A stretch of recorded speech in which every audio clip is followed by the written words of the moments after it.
Rapidement, 3 stratégies pour réussir vos négociations quand vous êtes en Chine. Première stratégie, respecter l'hiérarchie.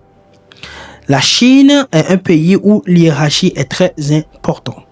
Ce n'est pas de l'anarchie, pas du tout, surtout quand vous allez sentir beaucoup d'humilité chez les fournisseurs. Mais n'oubliez surtout pas que c'est un grand patron et soyez bienveillants dans vos interactions.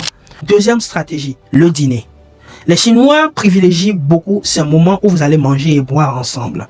Ici, on dit souvent en Chine que les contrats ne se concluent pas dans les bureaux, mais se concluent autour d'un verre d'alcool. Les Chinois ont cette manière culturelle de faire les choses où ils vont vous inviter à venir manger chinois et boire avec eux. Alors ne vous inquiétez pas, mais si vous ne buvez pas l'alcool, ils comprendront. Mais ce moment stratégique où vous échangez est très important. C'est le moment où vous pouvez négocier et avoir des avantages. Alors privilégiez ce moment et surtout n'hésitez pas à faire des toasts parce qu'ils viendront généralement vers vous pour pouvoir tout simplement prendre de l'eau, même si c'est du jus, même si c'est de l'alcool avec vous. Alors, c'est un petit moment, mais très intéressant. Et quand vous êtes à table avec les Chinois, je vais vous proposer quelque chose. Apprenez à utiliser les baguettes avant de venir en Chine. Cela va vous aider. Pourquoi? Parce que quand vous allez même essayer, même en échouant, quand vous allez essayer, cela prouve une certaine acceptation de leur culture et cela va vous faciliter la vie. Alors, troisième stratégie, balbutier quelques mots du chinois. Même si vous ne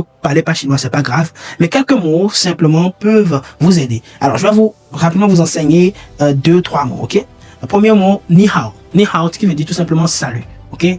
Ni hao. Et merci pour dire xie xie. D'accord? Pour dire xie xie. Xie xie. Et un dernier mot pour dire boss, lao ban. Ok? Lao ban. Alors, retenez ces 3 mots simplement.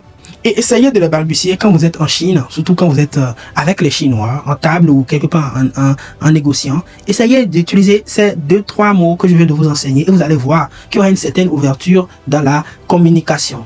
Les Chinois adorent quand il y a une certaine acceptation de leur culture. Et comme je le dis souvent, la négociation, c'est sur le terrain.